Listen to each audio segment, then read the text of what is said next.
Madame, j'ai une question. Comment on fait le point de fond? Bon. Les filles, Valentin, venez là, je vais finir d'expliquer. Ça y est, tout le monde voit? Oui, bon moi c'est bon, je veux bien. Bon, le point de fond, parce qu'elle se souvient plus comment on termine à la fin, donc quand je vais finir, ça sera plus simple. Hop. Donc, attention à tes yeux. Voilà, on sait jamais si ça part de travers. Alors, hop, pour éviter, attention que je vous pique pas non plus. Mais on peut prendre un carnet plus petit pour... Non, pour non. faire le point de fond dans le Sinon on va le perdre dans la... Ouais, exactement. dans la garniture. Alors, c'est quoi comme carrelé? Un carnet droit, 2 pointes. Exactement, le carnet droit 2 pointes, c'est pour toujours faire le point de fond quand il y a des ressorts. Le carnet droit 1 pointe, c'est pour faire quoi? Le point de fond quand il n'y a pas de ressort. Exactement, très bien Valentin. Vous voyez, vous savez. Donc, alors, une fois que vous êtes ici, donc là, le dernier point. Donc, qui c'est qui se souvient? Pour expliquer à... Faut à pas Lucie. faire des... Faut l'enrouler. Ouais, ça c'est à la fin. D'accord? Mais là, on va pas repiquer à l'extérieur, on pique toujours à l'intérieur. Alors si on y arrive du premier coup, c'est encore mieux, mais là... Donc là, vous voyez, je redécale toujours un petit peu pour pas être embêté quand on va faire le serrage. Ici, le point de fond, on fait juste ça en attendant. On prend la boucle, on passe à l'intérieur, et là, on resserre. Et en attendant, c'est un point d'arrêt, d'attente. D'attente. Voilà, d'accord? Ici, quand vous tirez là, le nœud il est enlevé. On est d'accord? Donc je le refais. Est-ce que tu as compris, Lucille? Oui. Nickel. Et à la fin, ici, normalement, on fait une petite bouclette. Mais là, avant de faire la petite bouclette, qu'est-ce qu'on doit faire? On s'assoit dessus et tout. Alors ouais, on s'assoit dessus, mais bon, avant, on peut donner un bon coup dessus. Ça passe le crin.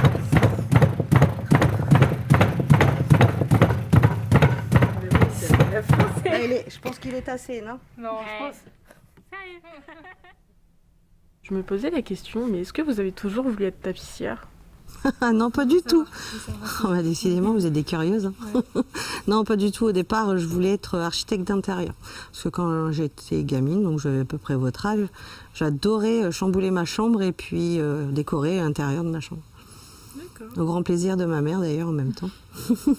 Et du coup, vous avez découvert la tapisserie où? Grâce à un de mes enseignants au collège. Hein. C'était un prof de MT qui est la technologie de maintenant au collège, qui m'a dit que je me débrouillais bien au niveau de la dextérité de mes doigts.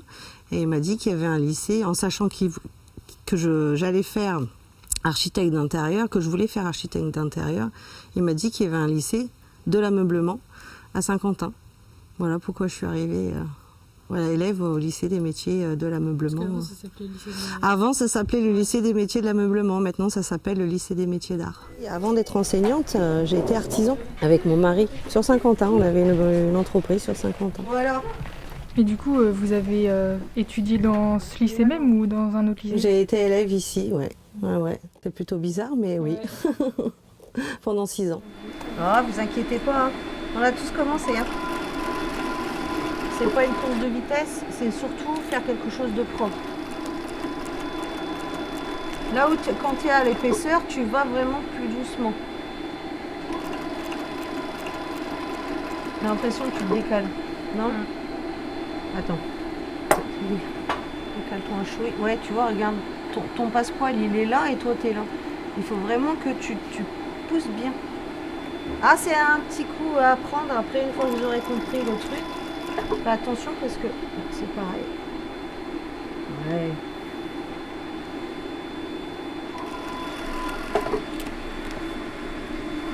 Non, mais vas-y, continue, je vérifie. Bah écoute, c'est pas trop mal hein, pour une première.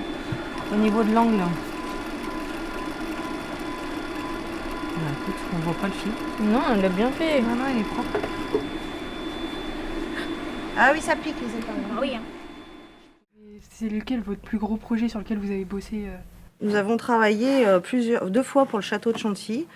Nous avons refait l'intérieur de vitrines en 2 fois, bien sûr. Hein. La première fois, c'était en 2011 et la deuxième fois en 2018.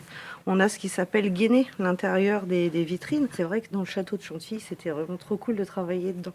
Aussi bien pour moi que pour les élèves de l'époque. Après, nous avons travaillé aussi dans le théâtre Jean Villard à Saint-Quentin. Saint-Quentin, c'est une ville qui est partenaire avec nous déjà depuis quelques années. On a fait déjà pas mal de projets avec eux et c'est toujours intéressant de travailler avec eux d'ailleurs. Ça vous est venu d'où l'idée de devenir professeur Ça a été le pur des hasards. J'ai fait une formation pour accompagner mon mari au niveau de l'entreprise qui était restaurateur de mobilier. Et quand je suis arrivée ici, je suis restée quelques mois comme la formation pour adultes, le Greta. Et le proviseur de l'époque, donc la même époque, il y a quelques années en arrière, j'étais une élève ici, donc il m'a demandé si je voulais remplacer un enseignant qui était malade. Et puis j'ai dit oui, mais par pur hasard aussi, parce que de transmettre le métier, c'est quand même assez compliqué, surtout pour la première fois. Là, tu vois, ici, on ne voit pas la couture de ton passepoil quand tu as cousu ton passepoil. Donc, c'est ça qui est important. Okay. Ça veut dire que tu as suffisamment serré.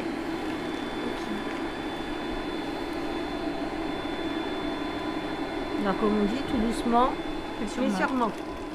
Madame, vous pouvez m'aider pour les coins, s'il vous plaît? Oui, j'arrive. Alors, qu'est-ce qui t'arrive? Du mal? Attends, je me mets. Ouais, c'est quoi? Et en fait, il y a un trou là. Ah, c'est parce que t'as pas assez tendu. Attends, bouge pas, je prends mes semences.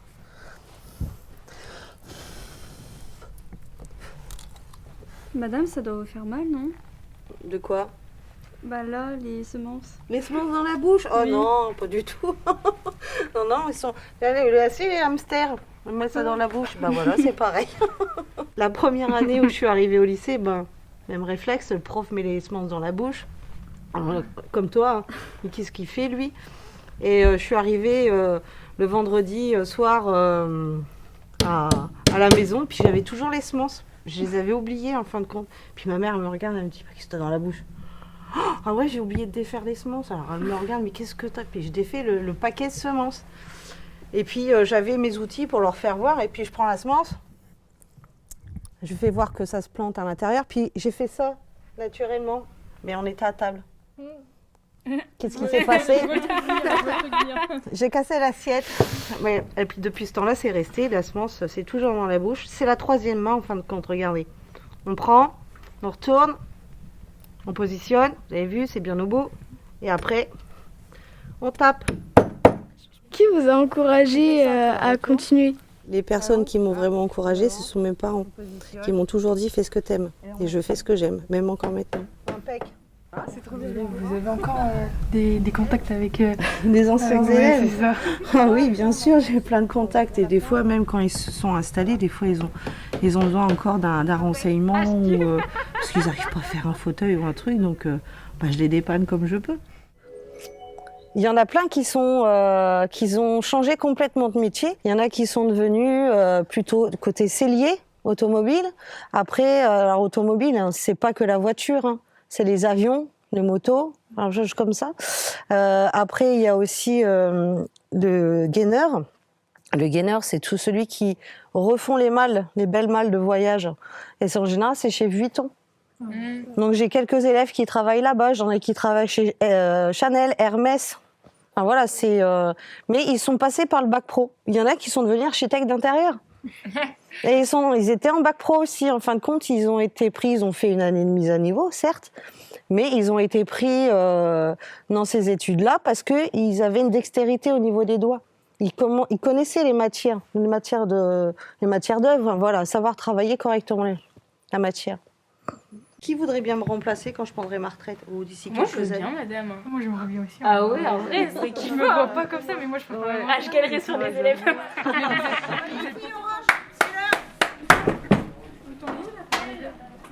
Allez, on se dépêche, chacun un balai.